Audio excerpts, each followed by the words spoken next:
ब्रह्मानन्दं परमसुखदं केवलं ज्ञानमूर्तिं द्वन्द्वातीतं गगनसदृशं तत्त्वमस्यादिलक्ष्यम् एकं नित्यमिमलमचलं सर्वधी साक्षभूतं भावातीतं त्रिगुणरहितं श्रीगुरुं तन्नमामि। अज्ञानतिमिरन्धस्य ज्ञानाञ्जनशलाकया चक्षुरुन्मीलितं येन तस्मै श्रीगुरुवे नमः। तस्मै श्रीगुरुवे नमः। तस्मै श्रीगुरुवे नमः। आपण संतश्रेष्ठ बसवलिंग महाराजाच्या अभंगवाणीवर चिंतन करत आहोत। चिंतनासाठी घेतलेला आजचा अभंग आहे, सदाशिव कैसा आहे जैसा महदाकाश पाहे, आकार काही होणे नाही व्यापक तो सर्वा ठाई, जैसे घटी मठी गगन तैसे राहील व्यापून, तत्वे झाली त्यापासून निराकार निरंजन, जैसा ज्याचा भाव आहे तैसा त्या सारिका होय, बसवलिंग मनी ग्वाही आत्मपुराणात पाही, आकार काही होणे नाही व्यापक तो सर्वा ठाई। या 6 चरणाच्या अभंगामध्ये संतश्रेष्ठ बसवलिंग महाराज ईश्वराचं स्वरूप सांगतात। ईश्वर कसा आहे,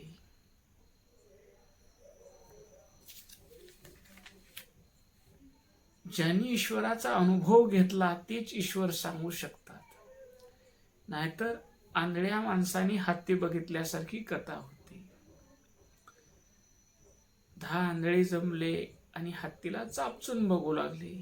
कोणी सोंडला धरलं ते सांगितले सोंडासारखा आहे, असं एवढा एवढा हत्ती केवढा आहे असा एवढा आहे।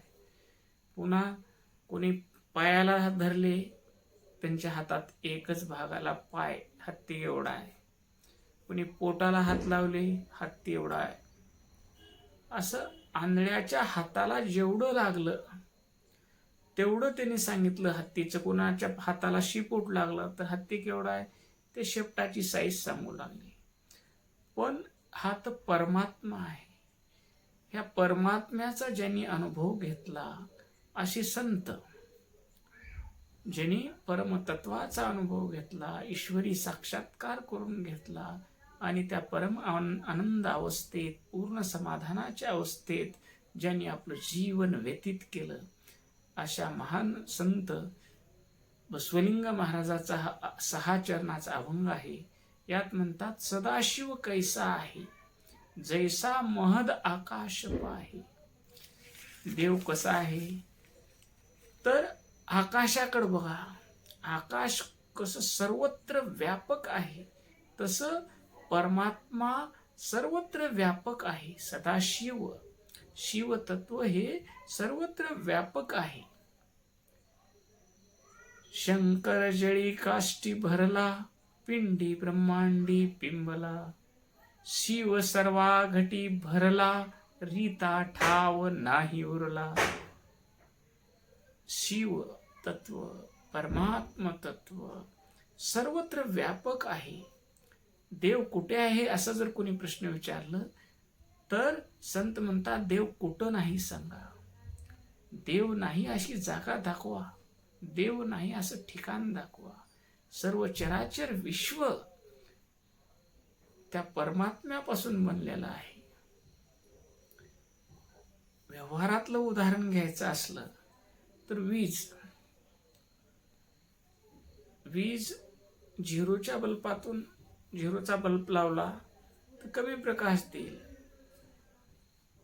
15 वॅटचा लावला तर जास्त प्रकाश देईल, 20 वॅटचा लावला तर त्याच्यापेक्षा जास्त प्रकाश देईल। मग वीज कमी अधिक आहे का? वीज सर्वत्र आहे। टीव्ही मध्ये वीज आहे, मिक्सर मध्ये वीज आहे, फॅन मध्ये वीज आहे, सर्वत्र जसे वीज आहे, वीज एवढी आहे तेवढी आहे असं सांगता येत नाही। तसं ईश्वर ईश्वराचं आकार सांगताना म्हणतात महद आकाश, आकाशासारखा व्यापक आहे. आता शास्त्रामध्ये 3 आकाश सांगितलेले आहेत. एक घटाकाश, दुसरं मठाकाश आणि तिसरं महद आकाश. घटाकाश म्हणजे गाडग्यातलं आकाश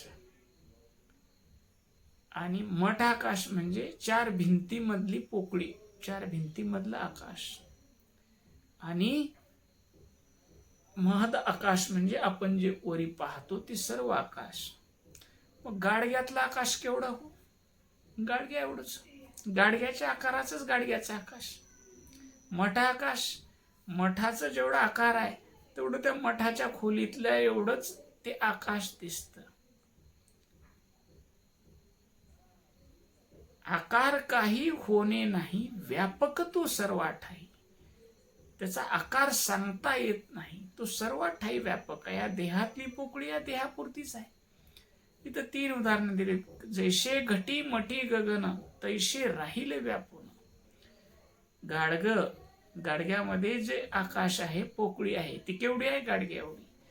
मठ म्हणजे घर किंवा मठ, त्या मठाच्या 4 भिंतीमधलं आकाश केवढं आहे? त्या मठा एवढंच आहे. बर, हे गाडगं फुटलं, आकाश कुठं गेलं? मठाच्या भिंती पडल्या, गाडग्याचं आवरण बाजूला काढलं, मठाच्या भिंती काढल्या, तर आकाश कुठं गेलं? महद आकाशात, महाआकाशात जिथं होतं तिथंच आहे. उपाधी या घटाची आहे, देहरूपी घट. सर्व घटामध्ये परमात्मा विराजमान आहे.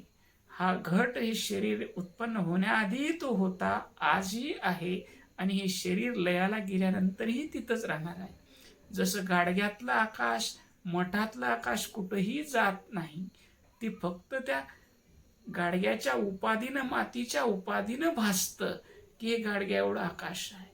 तसं ह्या देहामध्ये जे चैतन्य आहे, ज्याच्या सत्तेनं हा देह बोलतो, चालतो, ऐकतो, पाहतो, त्याच्यामुळं आपल्याला ह्या देहापुरतं मर्यादित चैतन्य दिसतं. तसं चैतन्य विश्वव्यापक आहे, परमात्मा विश्वव्यापक आहे, सर्व देहामध्ये भरलेला आहे, चराचर विश्वामध्ये भरलेला आहे. ज्याच्या सत्तेनं सूर्यप्रकाश देतो, ज्याच्या सत्तेनं बाष्पीभवन होतं, ज्याच्या सत्तेनं पर्जन्यवृष्टी होते, ज्याच्या सत्तेनं एक बीज पेरलं की, एक ज्वारीचा दाना पेरलं की 1000 दाणे निर्माण होतात. असं सर्व करता करविता जी शक्ती आहे, ती शक्ती म्हणजे परमेश्वर आहे. इथं उदाहरण देतात, जैसे घटी मठी गगन. जसं गाडग्याच्या उपाधीनं आकाश गाडग्या एवढं दिसलं, मठाच्या उपाधीनं मठा एवढं दिसलं, मानवी शरीराच्या उपाधीनं चैतन्य ह्या शरीरापुरतं दिसलं, हत्तीच्या शरीराच्या उपाधीनं चैतन्य हत्तीच्या शरीरा एवढं दिसलं, उंटाच्या शरीरातलं चैतन्य उंटाच्या आकाराचं दिसलं. पण आकार संपल्यानंतर जसं महद आकाशच उरतं, महाआकाशच उरतं, तसं परमात्माच सर्वत्र भरून उरलेला आहे. तुमचा देह राहो अथवा देह जाओ, तत्वे झाली त्यापासून. सर्व तत्व 36 तत्व सांगितलेले आहेत. वीरशैव सिद्धांतामध्ये 36 तत्व सांगितलेले आहेत. ते सर्व तत्व या परमात्म्यापासूनच झालेले आहेत. नव्हे, सर्व तत्व रूपानं, विश्वरूपानं नटलेला कोण आहे? निर्गुण निराकार परब्रह्म परमात्माच आहे. तत्वे झाली त्यापासून निराकार निरंजन. पुढं म्हणतात, जैसा ज्याचा भाव आहे तैसा त्या सारिका होय. पुढं सांगतात, देव कसा आहे? ज्याचा जसा भाव आहे तसा देव आहे. एखाद्यानं भाव ठेवला की माझ्या आईमध्ये देव आहे, आई वडिलाला देव समजून आई वडीलच माझे देव आहेत, या भावानं असा हृदयामध्ये भाव ठेवून आई वडिलाची सेवा केली तर ईश्वर त्या आईवडिलाच्या रूपातच विद्यमान असतो. उदाहरण द्यायचं असलं तर पुंडलिक आई वडिलाची चरण संवहन करत होता, पाय दाबत होता. त्यानं त्याचा भाव होता की आपल्या आई वडिलांमध्येच देव आहे. मग परीक्षा घेण्यासाठी प्रत्यक्ष परमात्मा आला की याचा भाव खरा आहे का नाही पाहावं. पण परमात्मा दारात येऊन उभारला, अरे पुंडलिका मी आलोय, परब्रह्म परमात्मा मी आलोय, ये तू. तर म्हणला नाही, माझा भाव माझ्या आईवडिलातच देव आहे आणि मी त्यांची सेवा करत आहे आणि त्यांची सेवा होईपर्यंत मी तुझ्याकडे येऊ शकत नाही. म्हणून एक वीट घेतली आणि वीट फेकली आणि त्याला विटेवर उभा टाक म्हणून सांगितलं. युगे 28 उभा विटेवर.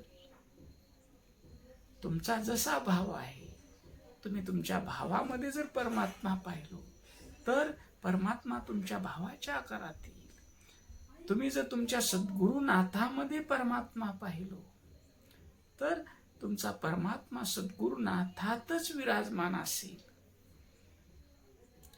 तुम्ही जर तुमच्या बालकामध्ये हा परब्रह्म परमात्मा बालक रूपाने आपल्या घरी जन्माला आला आहे असा जर भाव ठेवला तर तुम्हाला त्या बालकामध्ये त्या परमात्म्याचा अनुभूती येईल, परमात्म्याची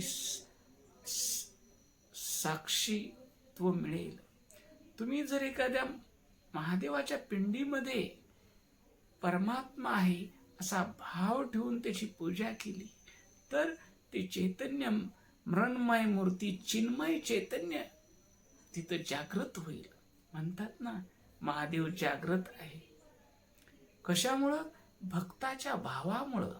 इथं देव आहे, इथं चैतन्य नांदतं, इथं विश्वाचा मालक राहतो असा त्याचा जो भाव असतो आणि त्या भावामुळं तो नतमस्तक होतो त्या महादेवाच्या पिंडीपुढं. तिथं त्याच्या भावामुळं तिथं देवाला त्या पिंडीमध्ये राहावं लागतं. म्हणून संत बसवलिंग म्हणतात, जैसा ज्याचा भाव आहे तैसा त्या सारिका होय. तो देव कसा होतो? ज्याचा जसा भाव आहे तसाच तो देव होतो. काही जे का रंजले गांजले त्याशी म्हणे जो आपुले. एखाद्या संत व्यक्तीच्या हृदयामध्ये कळवळा निर्माण झाला, माझा परमात्मा हे रंजल्या गांजल्या लोकांमध्ये आहे, दुःखी पीडित लोकांमध्ये परमेश्वर आहे, असा जर त्याचा भाव झाला तर परमात्मा ते जो दुःखी पीडित अपंग निराधार दीन दुबळ्याची तू सेवा करतो, तू सेवा त्या दीन दुबळे अपंग निराधार म्हणून करत नाही तर त्याच्यामध्ये तो परमात्मा पाहतो आणि परमात्म्याची सेवा करतो. या भावनेनं तो सेवा करतो. म्हणून संत तुकाराम महाराज म्हणतात, जे का रंजले गांजले त्याशी म्हणे जो आपुले. तोची साधू ओळखावा देव तेथेची जाणावा. या काळात सुद्धा महर्षी बाबा आमटेंनी कुष्ठरोग्यामध्ये देव पाहिला आणि कुष्ठरोग्याच्या रूपानं बाबा आमटे वयाच्या 21व्या वर्षी 500 एकर जमीनचे मालक होते. त्यांच्याकडे कार होती आणि ते कारमधून फिरत शिकारीला जात असताना रस्त्याच्या कडेला एक गटुड्यासारखं पडलेलं दिसलं आणि कारमधून ते उतरल्यावर काय, एक महारोगी पडलेला होता, ज्याचे हाताचे पायाचे बोट झडलेले होते, रक्तबंबाळ झालेले होते. आणि त्यावेळेस त्यांच्या डोक्यात प्रकाश पडला की ईश्वरानं माझ्यावर कृपा केली नसती तर मी त्याच्या ठिकाणी असतो आणि तो माझ्या ठिकाणी असतो. माझं कर्तव्य ह्याची सेवा करणं, ह्याच्यामध्येच देव आहे समजून त्याची सेवा करणं. त्या कुष्ठरोग्याला उचलून घेतलं, त्याला अंघोळ घातली आणि आनंदवनासारखं प्रकल्प उभा केला. तिथं आजही 9000 कुष्ठरोग्याची तिथं राहणं, खाणं, जेवणं, त्यांच्यासाठी उद्योग व्यवसाय स्वाभिमान जागृत करण्याचा त्यांनी कुष्ठरोग्यामध्ये देव पाहिला. ज्याचा जसा भाव आहे तसा देव होतो. लातूर जिल्ह्यातल्या हशेगाव इथं सेवालय म्हणून आहे. ते रवी बापटले सर आहेत. तिथं ते HIV ग्रस्त बालकाची सेवा करतात. HIV ग्रस्त बालकाची सेवा करतात.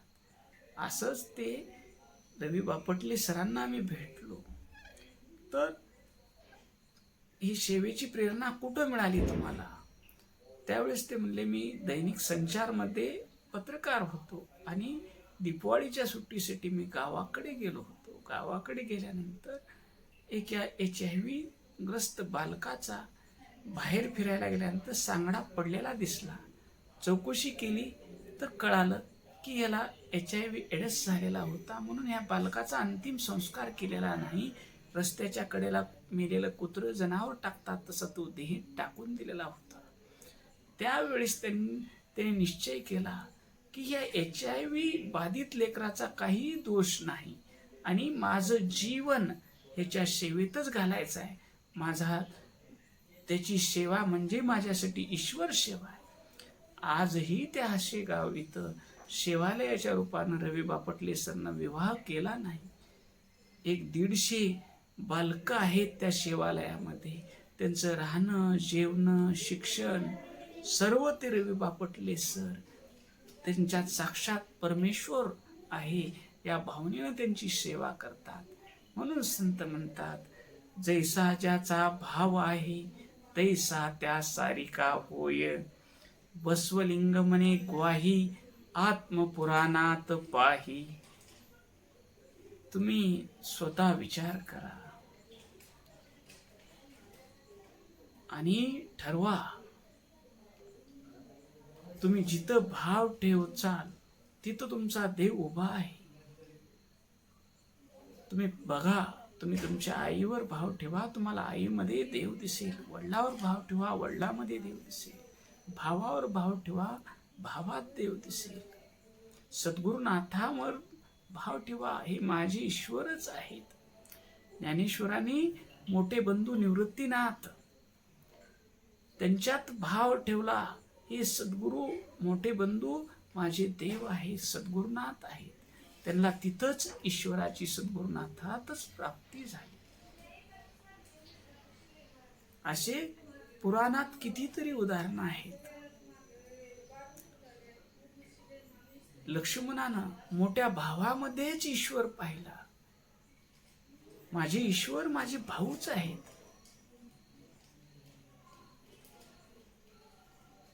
अशी पुराणातले कितीतरी उदाहरणं देत आहेत. बसवलिंग म्हणतात, बसवलिंग म्हणे ग्वाही, साक्षीला आहेत. तुम्ही पुराण पहा आणि जिथं भाव आहे तिथंच देव आहे. आजच्याही काळामध्ये तुम्ही प्रयोग करून पहा. श्रद्धा ठेवा, माझा देव इथंच आहे. जसे बाबा आमटेंनी श्रद्धा ठेवली की ह्या कुष्ठरोग्याच्या सेवेमध्येच देव आहे. रवी बापटले सरनी श्रद्धा ठेवली की या HIV बाधित बालकाच्या सेवेमध्येच माझा ईश्वर आहे आणि त्यांनी जीवन समर्पित केलं. जसा भाव तसा देव. ओम शांती शांती शांती.